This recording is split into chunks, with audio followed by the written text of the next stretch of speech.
Hello, my friends, and welcome to another Penpot Hands-On.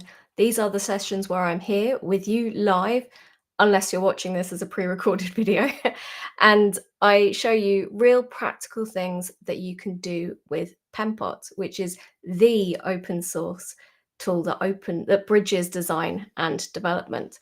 Today is a little special and a little bit different. We're going to explore the Locofy plugin for turning your Penpot designs into code. And I have got guests who I will be introducing you to shortly. You can keep up with any of our future live streams and hands-on by subscribing to us on whatever platform you're watching this on right now, or following us. And that way you can be the first to find out when we've got more events coming up. And you can find us on the Penpot community at community.penpot.app. I'm there all the time. It's a really cool place, so I would recommend that you join us there too. As usual, we will be doing Q&A. This is live, so you can ask questions live and give us your feedback live. And this time we'll be saving the Q&A for the end. So don't worry if I don't ask your question yet. We will make sure that we get to it eventually. Now, without any further ado, I would like to introduce you to Pablo, the CEO of Penpot, and Raymond, the head of design at Locofy.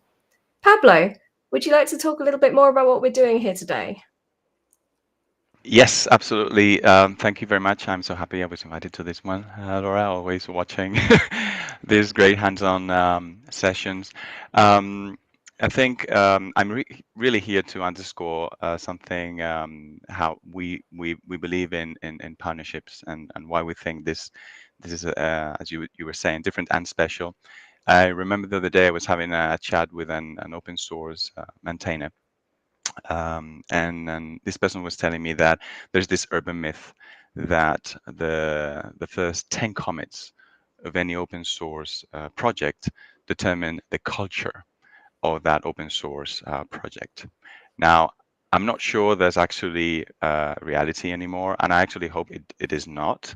Certainly, that is not the case for Penpot. If you look at those first 10 commits, probably they don't represent what eventually Penpot has become. But if there is any negative truth in those words, I like to think that perhaps the way you build an ecosystem, a vibrant ecosystem, when you're a tool and a platform, it does matter which initial partnerships you really bet on, whether it's about the people or the technology or the projects. I think that matters a lot. And I think this is why I'm happy to be here having this special edition of the hands-on, where instead of just focusing on Penpot, we're going to go into the realm of Locofy, looking at how the coupled and yet seamless workflow can work with two tools working in unison. So that's really what I wanted to underscore. This is my pleasure really being here and hosting, like, from a different perspective. I think this conversation started in 2024, and so now it's 2025, and we have this huge privilege of sharing this. So I'm very happy, and that's all really I have as an intro. And then of course we have Raymond here, which is a superstar from Locofy. Raymond. Hello everyone. Thank you so much, Pablo. And yeah, again, I'm Raymond. I am the head of design of Locofy.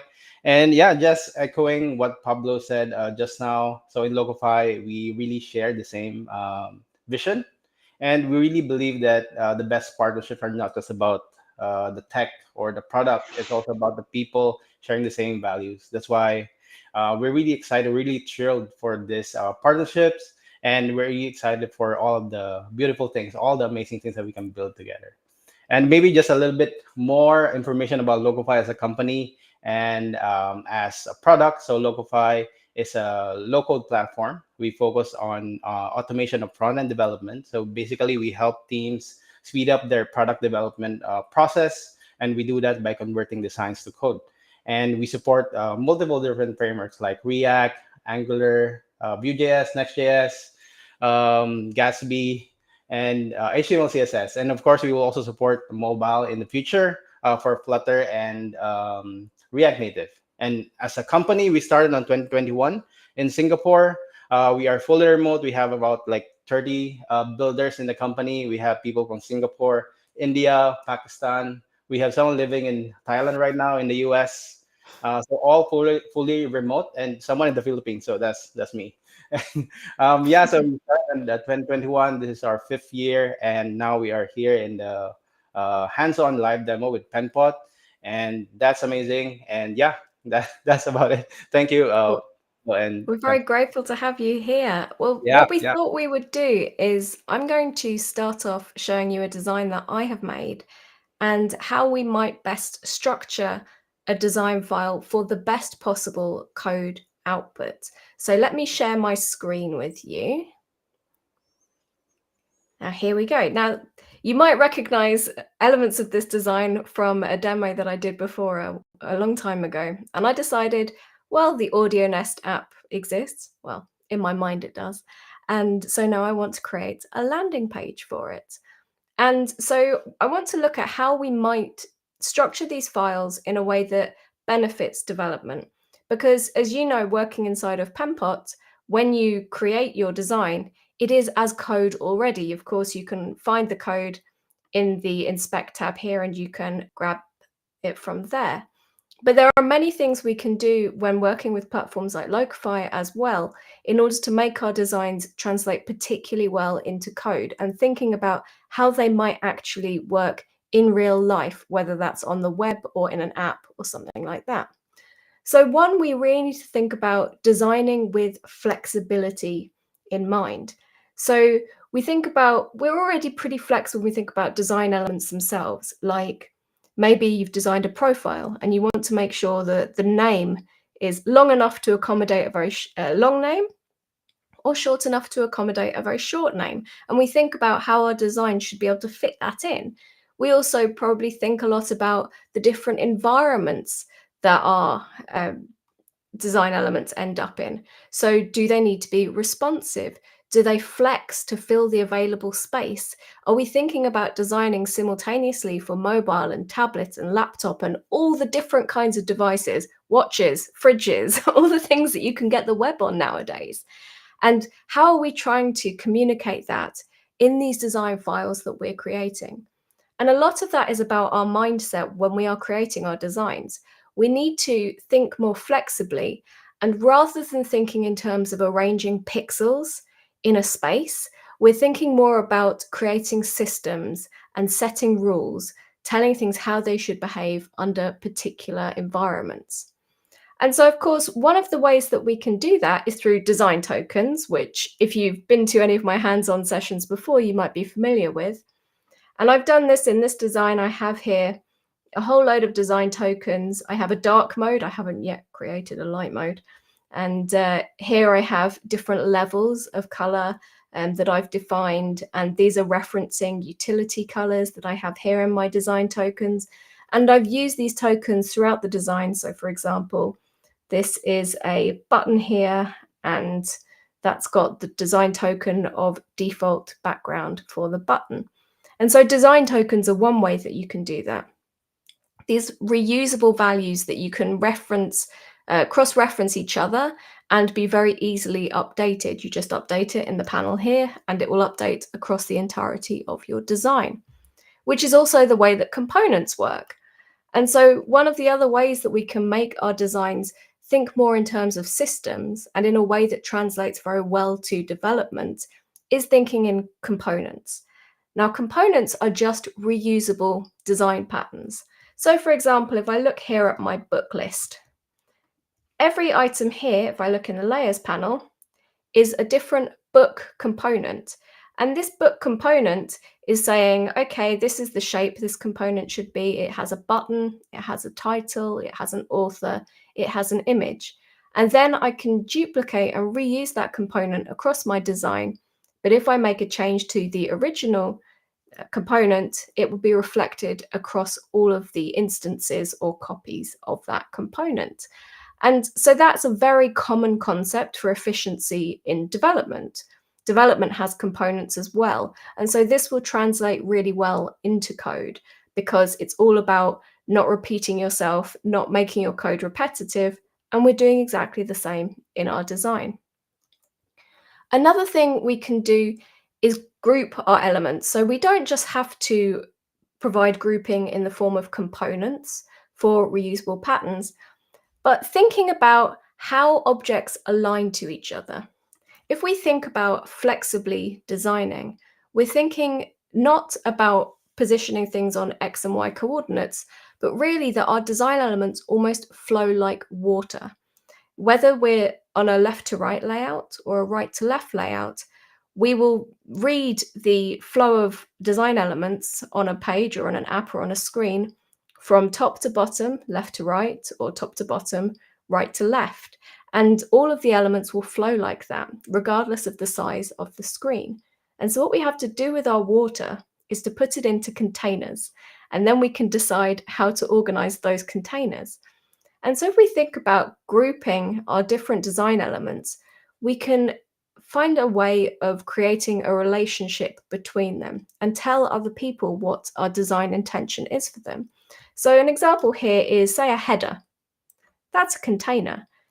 There are different objects inside this header. We have a logo, we have a navigation menu, we have a search input, and we have a sign-in link. Now, all of these things are grouped together and become a header. We use that grouping to say these items should align to each other. They should be collected together. And once those elements are grouped, we can use responsive layouts to tell them how to align. But first, very importantly, we need to look at naming them. Now, naming layers, if you've been to any one of my hands-on before, you know that I'm obsessed with making sure that we have well-structured design files that have named layers. If you've got loads of copies of things in your layers and everything's called text and group and shape, no, I'm not here for that. I want you to name your layers. And this is because if you're working with anybody else, or even just your future self, it's a way to document your design intentions. So following conventional naming patterns will help you be a lot more easily understood. So this section at the top of the page, well, that's called a header, and that's pretty straightforward. If we go to the bottom of the page, very conventionally down here, we have a footer. And in between, we have banners, and we have lists, and we have heroes. And these are all conventional naming patterns that we use in UI design because it is useful to have that shared language, but because then we can be understood by other people. What's also convenient is when those design patterns and these elements have the same name as they would do in code. And so we have HTML, which is the language used for rendering your designs in a web browser. Now that has header and footer and navigation and link and paragraph. And so using all these names will translate directly into code very easily. And also UI frameworks that we might use, whether it's Bootstrap or Chakra or React or Tailwind or any of these different frameworks, they also use these conventional design pattern names because it makes it easy for you to find and understand how to use them. And if you know that you're working on a team that is using one of these UI frameworks, it's really worth looking up what are the names of those design patterns and what is their structure. And if you then utilize that structure and those naming patterns and those properties in your design, it will make it incredibly easy for anyone you're working with on the development side. And so an example of this here is, say, if you were using Material UI, I have here an input field, and they call it, rather than I would call it default, but they call standard text input a normal input. And so we have that naming convention. We have placeholder text, which is common in Material UI. And we also have an icon as well. And structured like this will work very well with Material UI. Now, once we have our layers set up and grouped and named, we have to think about the layout itself. And using those design elements like water, creating these containers that the content either fills or fits inside. And designing layouts then become choosing the size constraints and ordering and aligning all of these containers. And so one of the ways we can do that is with Flex. So Flex Layout, you can see that I've used it here on this section. And this is actually a very straightforward layout. It is just a column of text, text, and a button. And then I've set the gap that should appear between the elements, and the padding that's vertically around the elements, and the padding that is horizontally around the elements. These are values using design tokens, just FYI. And what this Flex layout, I can decide if I wanted to change it to orient it in a different direction. Of course, these elements are all of still there. Oh, that's this one. There we go. I can choose to orient it in a different direction if I wanted. Doesn't quite look so good. But what this will do, and if I allow it to wrap as well, is if this is a much narrower layout, these items will then flow and follow it along. And that is the benefit of Flex, is that you can choose the direction, you can choose whether it wraps or whether it doesn't, and you can set your, there we go, and you can choose those rules for your layout rather than having to specifically drag your items around. Now, Grid is great for if you want things to be more structured in multiple dimensions. So if you want to have things that align to one space, like if you want these items to stretch and fill this available space, I'm using Grid for this. And I'm saying, okay, each segment of the grid should take up one fraction of the available space. And that means that if this layout is wider or narrower, it will always take up the same proportion of the space. And so you can do a lot more different and complicated and multiple row setups in Grid. In fact, just like this one here. So this is a grid with multiple rows as well. And I'm using fractions both for the columns and for the rows. And so you can create these structures that, regardless of the width of the space that you put them in, you're telling them how they should behave. The next thing that we need to pay attention to when we've created these flexible layouts is the items inside them, because layouts are only as flexible as the items inside those layouts. And if I say select one of the items in the book list, you can see I have these instructions here for how it behaves as a grid element. So how it behaves as an element inside the grid. And this is key to creating responsive layouts. Here I have these different options. So I can set the width to be fixed, which is not very helpful in responsive design because you're stuck with one size, and the same for a fixed height. Here I'm using full width, and I'm using fit the content. So this is saying, okay, if the image is this size and the text is this size, make this object the height of that content, but make it fill the width of its container. And so by combining these different options, depending on the content you've got inside it, you can really have a lot of control over how things behave. One thing that is also worth thinking about is the extremes of your design. So what happens if someone's going to view your design on an absolutely massive desktop monitor? Something like this design, which is preset at 1280 pixels wide, there might be so much space that our books end up on sort of different edges of the design, and it's not all aligned to the center. And so in those scenarios, it's useful to look at providing a maximum width. So this will apply if you have full width, width 100% selected, and then you can set a maximum width in order to ensure that the content remains in the right location. And there's minimum width too, for maybe you're going on very, very narrow devices and you still need an image or text to be readable. And so you want to set a minimum width, and then a scroll bar might appear and you can then browse the content using a scroll bar. I would say don't overuse the minimum maximum widths because, of course, the more absolute values you're putting into your designs, the less flexible it becomes. But it is a very helpful tool. A couple more things I want to tell you about after particularly working with Locofy is making sure that you don't have overlapping elements, particularly when it comes to text. That might seem obvious. You don't want text overlapping and not being readable. But when it comes to elements as well, I think sometimes you might pull particular elements into the foreground or background and maybe use negative margins or something to create that effect. But otherwise, overlapping elements can be quite tricky in terms of responsiveness. And specific to Locofy, we also need to make sure that any images that we're using are background images or other images as a fill.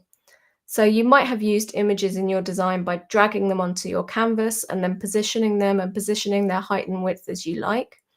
The benefit of using a background fill is that this image will now fit the width and fill the fixed height that's provided to it. I can align it as with any other thing, and I have a lot more flexibility over that image. And so that is why you would want to use fill. So I think that's a huge amount of information I've given you there. And please join me on the community if you have any discussions you want to have about these design elements and how we design responsively using a design tool, because I think it's a really interesting conversation. Just before I hand you over to Raymond, I want to show you where you can actually find plugins. So of course, we have a little plugin tool here. And this is where you can find plugins. You can see I've already got the Locofy plugin installed. So your installed plugins will appear here. You can add a plugin URL and install it directly, or you can discover more plugins. And this will take you to the Penpot hub, where of course we have libraries and templates, but we also have plugins. And here there are a huge number of fantastic plugins. And I think if I scroll down a little bit, you'll be able to see there you can find the Locofy plugin. And using this install in Penpot button will directly install the plugin in your Penpot, just like that. And so if I go here and I open up my Locofy plugin, it will start loading, which is the perfect time to hand you over to Raymond to show you how Locofy works and how you might refine that code.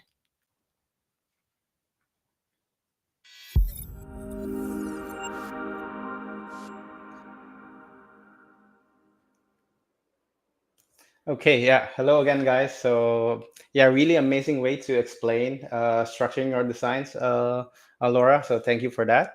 And yeah, I'm here in Penpot, and I have two designs right here, beautifully designed by Laura, by the way. Thank you for that. And yeah, we will convert these designs to code. But before we continue on that, let me just run through the designs very quickly and just highlight a few sections right here and how it affects how a good structured design affects the quality of the code. So again, we have a few sections right here. We have the header, we have a hero section, and to check if to quickly check if this is well structured, then you just have to resize this and see how it flows like water, just like how Laura said. So you can see it resizes. So everything is good right here, and there's flex layout added to it. And with using flex layout, you'll be able to add gaps, paddings, and when you run it with Locofy, Locofy will be able to understand that and convert that to styling. So a few other sections right here. So these three sections are using grids. So as you can see, when you resize them, they're looking good, but at some point it will be stuck in there. So um, that's where what Penpot doesn't have right now in terms of the properties that you can add on grids when you resize the screen. So it will not be able to give you that option where you can reduce the number of columns when you resize the screen. So that's where Locofy comes in. I will show you how what Locofy adds on top of it when you run the Locofy Lightning. So yeah, so a few other sections right here that's using grid. So these are beautifully done and responsive, just like the footer right here. So everything is looking good. So what's left for us is just to run the plugin. And okay, one thing to note is that when you go to the prototype mode, so you can see we have prototype links right here. It just goes back and forth. because we have two screens. So I will show you how Locofy automatically detects it and convert into actions later. So yeah, so let's just open the plugin. So it's right here. Okay, so this is the Locofy plugin. We have a big section right here called the Locofy Lightning. So this is our AI-powered solution. So this will convert your design to code in a flash. So before I get started, let me just set up a project. So let's create a new project. Let's call it Hands-On Penpot Demo. Okay, so let's select a website because we are creating a website right here. Let's select React, and we have all of these settings right here. And you can change these settings along the whole workflow. So you can change the styling options. You can change it to CSS modules, or you can choose CSS. You can choose Tailwind as well. And there's one setting right here in the style guide that says convert Penpot tokens. So this is disabled right now because this will be launching very soon. So when this launch, we will be able to convert all of the tokens that you have in here into global styles. So that's coming very soon as well. So yeah, so I will just keep the default settings right now and click create project. Yeah, so another thing that we can do before we dive into the screen itself is we can select the UI library. So we have four options right here. We have Material UI, Design, Bootstrap, and Chakra. And for these two screens, Laura used Material UI elements like input fields, Material UI buttons, and all the interactive elements right here are designed using Material UI. So I will just select that and continue. So now our project is all set up. What we need to do is just select the screen. So let me just move to the design mode right there. Select the screen. So one thing to note, you don't have to select all of the screens. So you can select one screen, or you can select a small portion of the screen as well. So this means if you ever want to just convert a small part of the screen, like this component, you can do that if that's the only code that you need. But in this case, we'll just select both screens and click convert to code. Yeah, so Locofy is now running some pre-checks. So it's searching for missing fonts if you have any, checking for tokens. So all the pre-checks are done behind the scenes. And now it's done. It's running some lightning steps, design optimizer, tagging. So tagging is basically converting all of these UI elements to interactive components. So I will show you how that works later once the scanning is done. So we're also adding styling and responsiveness, managing all the media queries. So yeah, it's quite fast. It took around 15, 20 seconds. I wasn't even able to say everything I want to say. So yeah, so we have the preview right here, and we have the code below. So as you can see, as I click around the preview, we have some highlights going on in the code below. So it means like these preview is running on live code. And as you can see right here, we have all the files, all the component files, or all the page files that we scanned right here. So all of these are scanned based on the designs that we've selected in the Penpot file. So yeah, let me just collapse this a little bit and just focus on the preview right now. So there's a few things that I want to highlight in here. Number one is tagging. So you remember when I run Lightning, there's a step there called tagging. So that's where we convert all the UI elements to interactive components, like, for example, this input field right here. So this is a search bar. Now, it was just like a rectangle in the design, right? So this is now converted into an actual input where you can type in and search something. It's not functional, but you can type in here and interact with it. This is tag as a button. So you can see there's a sort of a ripple right here because it's a Material UI button. And you can see this whole section are beautifully rendered. So it matches the design 100%. So that's one of the strengths of Locofy. It converts your designs to pixel perfect and responsive code. So I will go back to that. So you can see this button is also tagged.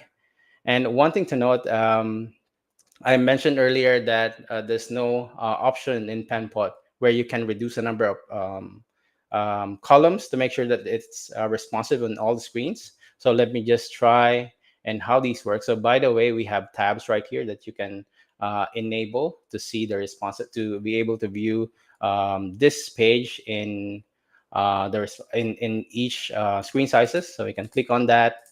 You can toggle all of these options, and then it will automatically resize. Or you can just use this handle right here, and you can see how that page flows. Um, yeah, in here. So you can see the top section is good, but I want you to see the section right here for the grids.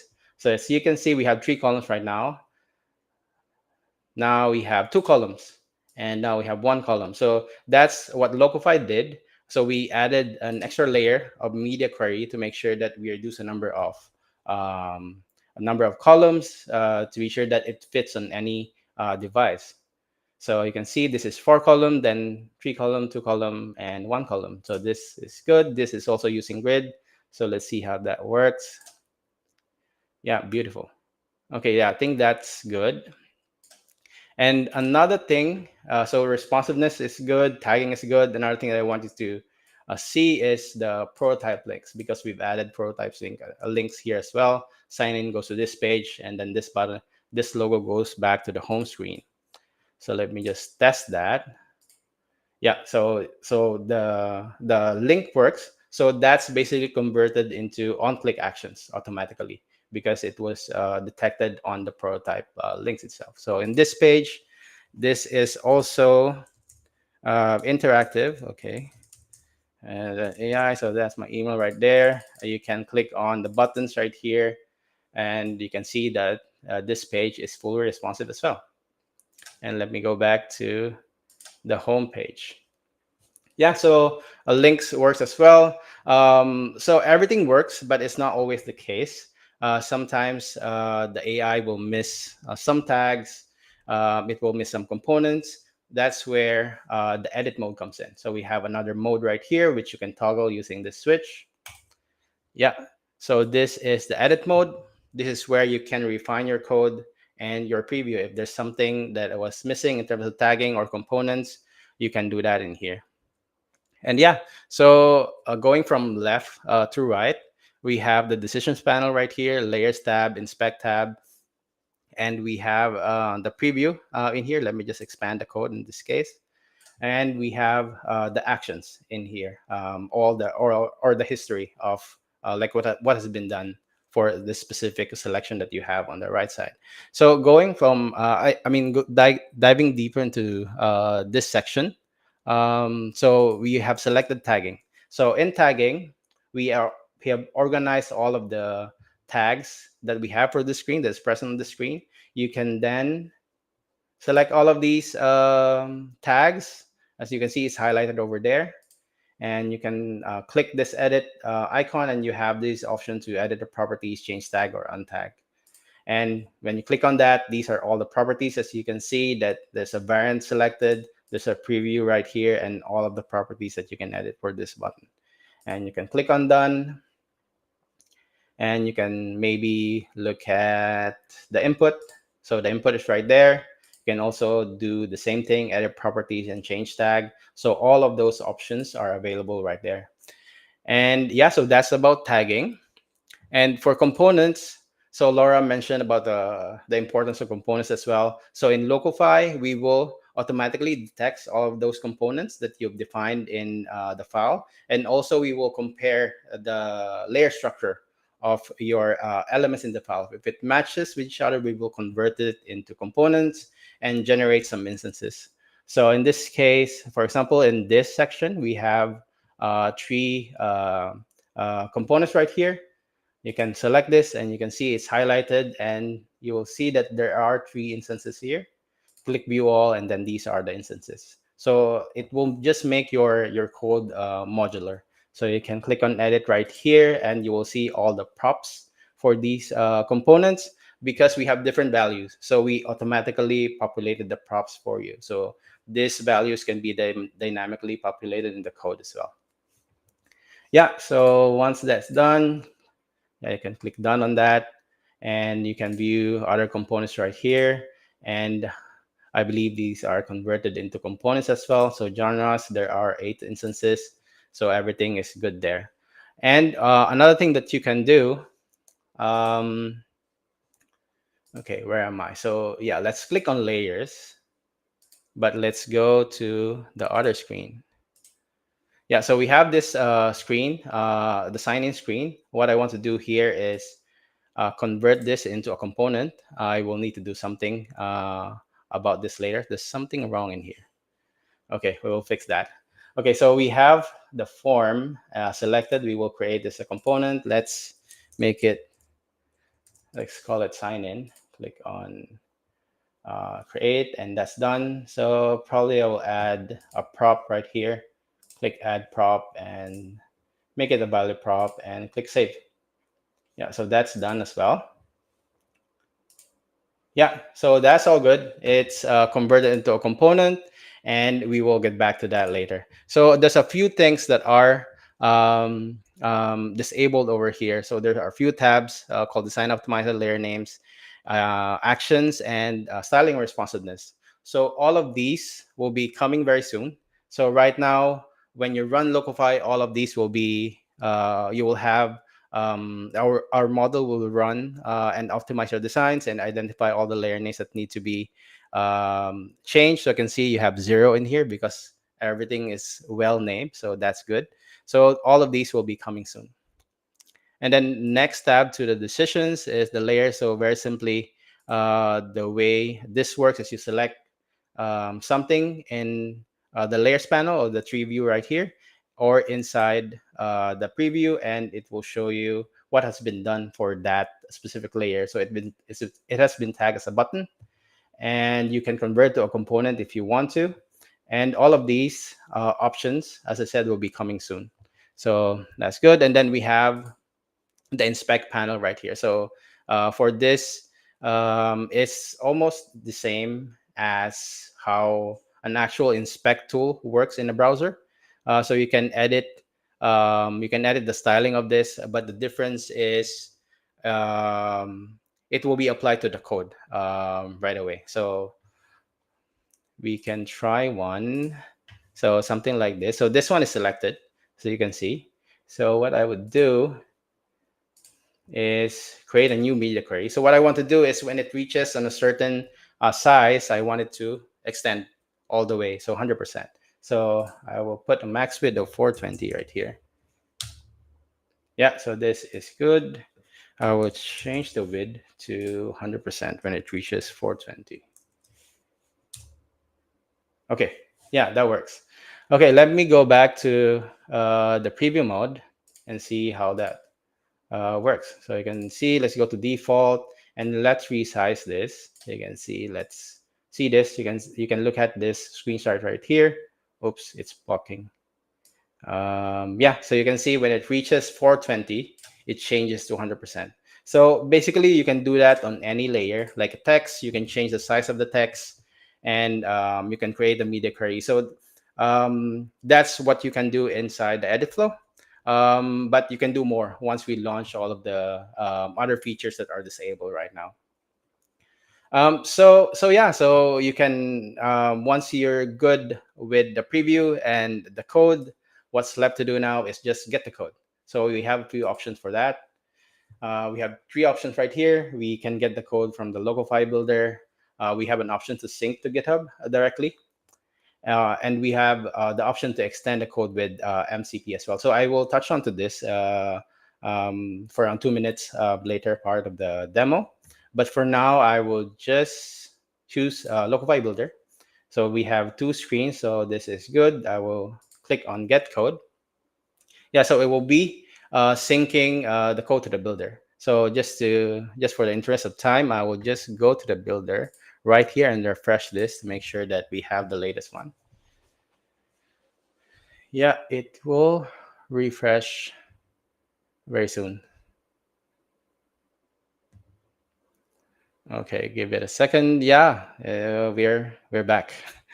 Okay, so we are in the builder. So this is outside Penpot. So this is our staging environment, mainly for developers or engineers to do more with the code. So just going through the whole UI right here.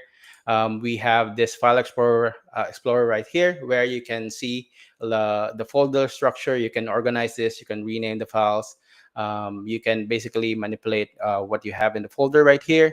And we have the layers panel as well. So same as the plugin, we have preview and code. And another thing is this section right here, where you can view all the components that you have on your project. So I will not go there right now. I'll just focus on the builder. And here is where you connect your GitHub account. So you can either use GitHub Standard or GitHub Enterprise. So let me just close that for now. And yeah, we have a few more options right here to go to project settings and get help. So we have all of those links available in there. And yeah, so we have the middle section where we have the selector for the projects, the pages, I mean, and we can basically toggle between all of these pages. Okay, yeah. And then we have the code below where you can copy the code. And another thing that I mentioned earlier, you can change the code settings all throughout the whole workflow. So that's available here as well. So one more thing that you can do here that is not in the plugin is view prototype. So you can do that by clicking that button. And what you can do is same as the preview in the builder. You can type onto this and interact with your preview right here. And another thing that you can do is share this prototype. So you can just copy the link, share this on your chat, share this with your stakeholders or your colleagues, or send a link so they can view this in their browser, or they can view this on the mobile as well, because this is responsive. So that's available right here. Yeah, and then going to the right side, so we have a few options right here. This is where all the actions happen. So you can see the steps in the plugin listed in here. These are all the steps that we run in the plugin. Let me just collapse that. We will focus on these. So we have 4 options. You can create components and props. So you can create more components and props on top of what you already have in what you did in the plugin. You can bind data. So after creating the components and props and adding state variables, you can bind data and connect to the APIs. And you can configure code. So same as the code settings right here, you have it available on the side as well. Okay, let's go back. And lastly, you will have all of these options to get your code. So you can either sync your components or sync your projects, the whole project, to GitHub if you have a GitHub account. We have all of these options. We have integrated the Locofy MCP to all of these AI code assistants. So that's available for you.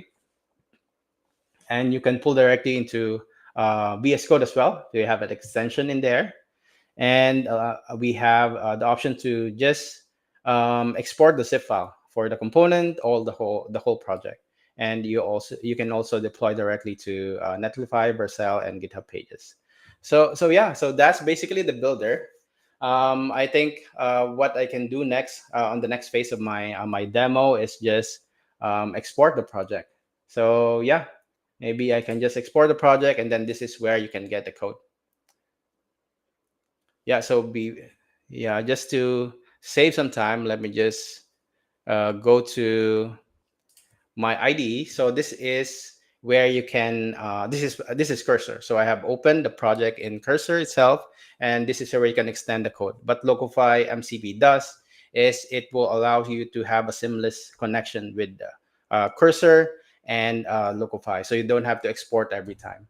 So in Cursor, you can do a lot of different things, like add interactions to the pages itself. So what I did in this sign-in file is I added some validations to it. So let me just try and do that right now very quickly. So, okay, so use and sign in. Yeah. And yeah, so basically I just want to add some validation to the sign-in page. And this is how you can do it. And Cursor will take care of everything. So it will ask you if you want to keep the file or use the file. So there will be some flows, some back and forths happening. But to keep it simply, it will allow you to add some interactions, some validations to the form or the specific component that you are targeting right here. So just to show the result right there, very quickly is, so this is, so I'm running the project in my local machine. So you can see it's running right here. Let me refresh it.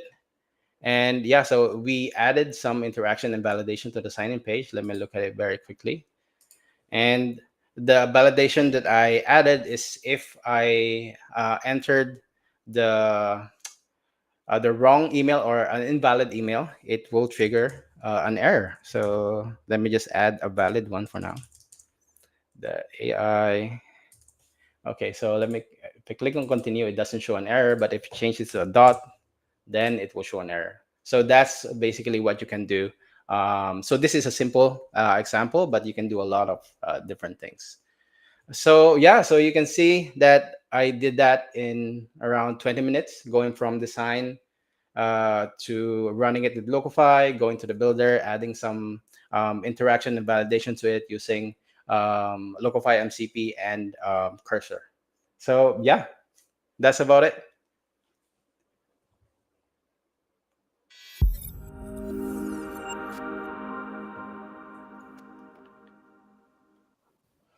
Fabulous. Thank you so much, Raymond. I love being able to use the prototyping functionality of Penpot to then really like quickly build like a proper clickable prototype that works as a real product. That's really very cool as well. Yeah, yeah. So this is the moment that we have all been waiting for, folks, if you're joining us live, because it's the time that we can actually answer your questions. And so I wanted to see if we had any questions. Let's kick off with the first one. What have we got? When will Penpot optimize performance issues? I really wish to use Penpot professionally. How about I throw that one to you, Pablo? Yes. Well, we actually are about to release the open beta for the new rendering engine that is coming end of September. So really, like in a few weeks, we've been working hard to replace how we are offloading the rendering responsibility to the browser, and instead getting that responsibility back and going completely Canvas, WebAssembly, Rust, Skia instead. So we had to, since we were aware that for certain projects, also depending how you're using Penpot, those performance issues could pop up. We decided, okay, we need to completely just rebuild the whole thing. It has taken us, it's going to take us almost an entire year, but the good news is that that year is almost over. And so we're already enjoying internally, very privately, the internal beta. So we are already looking at that. But for the rest of you, you'll be able to look at it. Yeah, end of September. Give it a take a week.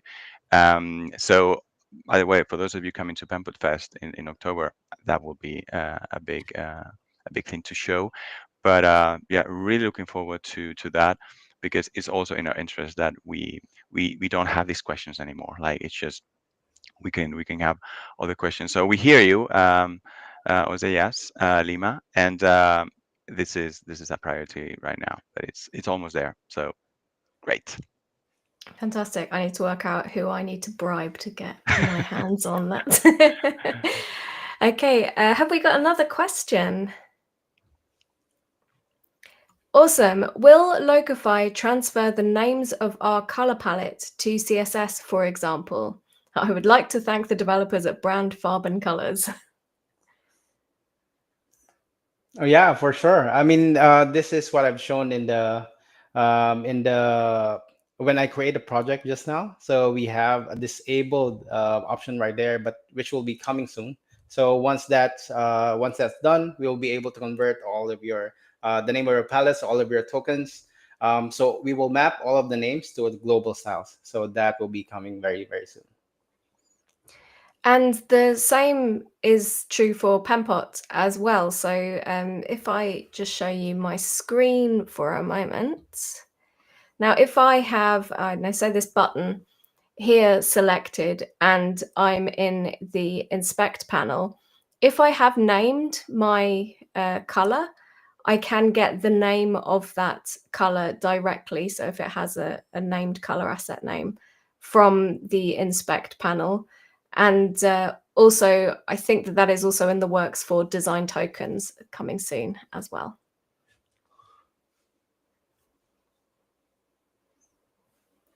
More questions. Do we have the next question?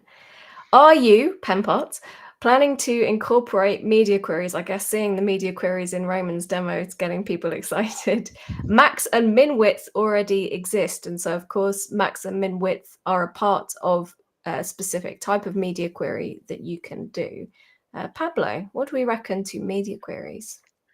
I think so the short answer would be yes, some way or another.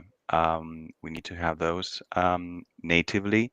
I think the question for the team is how to make sure that we keep Penpot being a platform agnostic design tool. That is what we love about Flex Layout and CSS Grid, that they are actually declarative design principles that can be applied everywhere. Now, when you go media queries, then you start being coupled a bit towards a specific environment.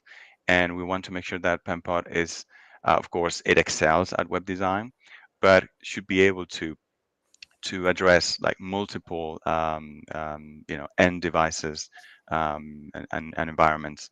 So really for us it's a matter of how we can make that also agnostic. How can we make Penpot ask you about that while still being not entirely coupled for specific end results.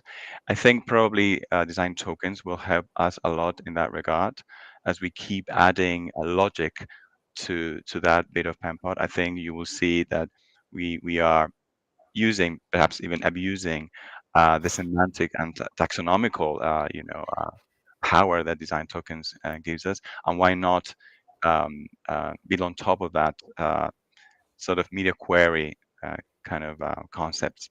But yeah, this is probably you go to the Penpot's backlog, and again, since this is an open source project, we also have complete openness about our roadmap. You'll probably see a couple of user stories around that. So yeah, hopefully relatively soon.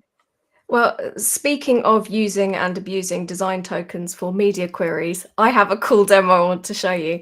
I actually did this yesterday, and this was in response to someone on the Penpot community. So if you're on the community, it's a good reason to follow along there. Can I share my screen for a minute? Sorry, I keep jumping between it. So here I've actually set up a bunch of tokens, and I have a different token set for these different breakpoints, media queries that I might use. And I'm adapting the font size, new font size token now available in Penpot, to depending on the size. And so I can use my themes to jump between these different breakpoints and adjust the font size accordingly. So I have found a way to use and abuse design tokens in exactly this way. That was great. And it just happened that I did that yesterday. What are the chances? Do we have another question? Ooh. Easy Okay. ones, complex ones. Okay. Since React creates an outrageous soup of divs, we're talking about HTML there, are there any plans on architecting with ARIA by applying roles from the outstart? So I guess this one is for you, Raymond, if you're talking about how are you going to implement ARIA roles in the React applications? Yeah, so definitely it's in our future roadmap. So right now we can do that by adding some advanced CSS, advanced custom properties inside each of the tags. So you can add ARIA roles in there.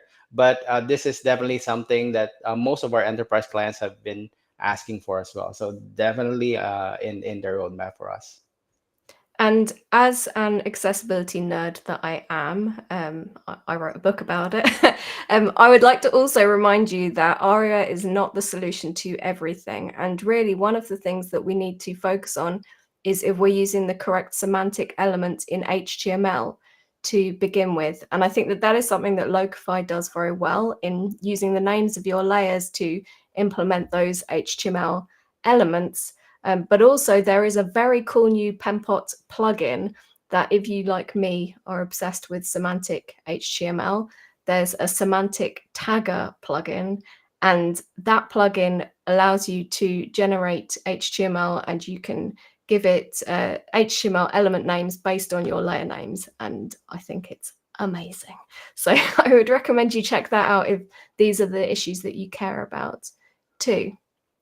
Now, I think, do we have time for maybe one or two more questions? Okay, with Penpot being free, what are the plans in charging for this plugin? So I'll throw to you on that one, Raymond. Yeah, so I mean, right now we have a promo for Penpot users. So we are offering a bunch of tokens for you to get onboarded, to try and get started with the plugin before you purchase any plan. So we have Pro plan, we have a starter plan, and we have a customized enterprise plan. So it will be all available in our website, all token based. So depending on what plan you choose, you will have a discount on the token itself. So yeah, you can just feel free to visit our website pricing page. So everything will be available in there. I'd also like to add that as Penpot as a platform, it is an open source platform, and you get the choice of self-hosting Penpot yourself or using our SaaS. But our ecosystem is free to decide exactly how they want to bring their technology to their audience. And this is actually why I'm excited for this hands-on, because we have a very nice mix of different approaches in terms of the business. And I think that is one of the reasons we want to make sure that we have this diverse and vibrant ecosystem from the very beginning, so people can get inspiration from the different options out there. Fabulous. Well, I don't want us to run out of time. Oh, we've got things jumping up. So, okay, we'll have one more question then. We're excited to get more questions in.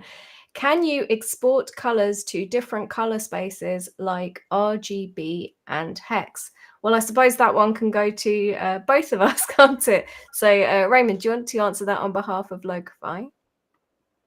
So I'm not sure about this. I haven't really tried it myself, but it's something to note with the Locofy team themselves. So yeah, definitely we will take it as a note and get back to you guys in the community. Great. And I suppose I can answer on behalf of Penpot there that yes, you can export in your preferred format from Penpot. You select from the drop down in the inspect panel which option you would like to use and copy it from there on. Right. Oh, we have one more. I need Pablo's shirt. Where can I get it? Come here. We have tons up. By the way, this is not a fake background. This is the office. I want one Um, as well. um, we need to have a merch store online, because we have, I don't know, this that we have different hoodies. I promise that in a few months we will have an online store that, huge discounts, so everyone can get their t-shirts, whatever they prefer. We have stickers, we have lots of things. But of course, if you happen to know that you're going to go to an event or a conference where we are going to, perhaps we are speaking at the event, or of course you come to Penpot Fest, then because then we will be there for sure. Then let us know that you want one of these T-shirts or other options you might like, and we will have one for you for sure. Great. And we'll talk a little bit more about Penpot Fest in a minute. Well, I think that's a great point. So thank you so much for joining us, Raymond. It was great to have you Yeah, here. I really it's an honor. appreciate Yeah, such a thorough demo. yeah. Thank you very much as well. So thank you for having me. Yeah, I mean it's been a great demo for sure, and it's really a great experience. So thank you again for having me. It's an honor. And this as a kind of final words from me, at least, Laura. Um, People here are like enjoying a nice demo. It went great. You can see the vibe, how two tools platforms can really integrate with each other, and feel distinct also because they are addressing specific workflows. But I also have to say that it was really, and it's been a pleasure working with Locofy team. This is when I was saying, like, betting on people also matters, right? Yeah. Technology, but also just nice people, hardworking people that want to have an impact on our industry. And so this is also just you're seeing here a symptom of a nice collaboration. So thank you for being here, Raymond. Thank you, Laura, Yeah. for Thank hosting you. this. Yeah, and thank you both for joining me on the hands-on. So, folks, if you give us feedback, please, on what you enjoy from these hands-on videos and what you're excited for coming up. If you stay subscribed to whatever channel or platform you are watching this on, you'll be able to get updates on when the next events are happening. But most importantly, a massive event that's coming up very soon. We have Penpot Fest to look forward to.